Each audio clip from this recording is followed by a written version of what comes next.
আজ বানাবো সম্পূর্ণ অনুষ্ঠান বাড়ির মতন মাছের মাথা দিয়ে বাঁধাকপি। প্রথমে কড়াইতে তেল গরম করে একে একে মাছের মাথাগুলো দিয়ে দেবো। এবার এপিটোপিট খুব ভালো করে ভেজে আমি তুলে নেব। ওই তেলের মধ্যেই আমি দিয়ে দেবো 5 ফোড়ন আর তেজপাতা। এবার আমি এতে ছোট ছোট করে কেটে রাখা আলুগুলো নুন আর হলুদ দিয়ে লাল লাল করে ভেজে নেব। দেখো আলুগুলো কিন্তু আমার ভালো করে ভাজা হয়ে গেছে। এবার আমি এতে কেটে রাখা বাঁধাকপিগুলো দিয়ে দেবো আর দেবো কুচনো পেঁয়াজ, টমেটো আর চেরা কাঁচা লঙ্কা।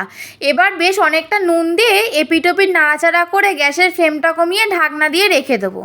দেখো ঢাকনা খোলার পর আমাদের আলু আর বাঁধাকপি কিন্তু সম্পূর্ণ সেদ্ধ হয়ে গেছে। এবার আমি এতে দিয়ে দেবো আদা জিরে বাটা, হলুদ গুঁড়ো, লঙ্কার গুঁড়ো আর ধনে গুঁড়ো। সব মশলাগুলো বাঁধাকপির সাথে ভালো করে মিশিয়ে নিয়ে তাতে দিয়ে দেবো ভেজে রাখা মাছের মাথা। মাছের মাথাগুলো হালকা করে মিশিয়ে নিয়ে দিয়ে দেবো বেশ অনেকটা চিনি। সব কিছু দিয়ে গ্যাসের ফ্লেমটা বাড়িয়ে জলটা শুকিয়ে নিলে কিন্তু আমাদের অনুষ্ঠান বাড়ির মতন মাছের মাথা দিয়ে বাঁধাকপি একদম রেডি। নামানোর আগে ওপর থেকে দিয়ে দেবো গরম মশলা। এবার কিন্তু আমরা বাঁধাকপিটা নামিয়ে নেব। এরকমভাবে তোমরাও বাড়িতে বানিয়ে দেখবে, একদম অনুষ্ঠান বাড়ির মতন খেতে হবে। ভিডিওটি ভালো লাগলে চ্যানেলটিকে সাবস্ক্রাইব করে দেবে।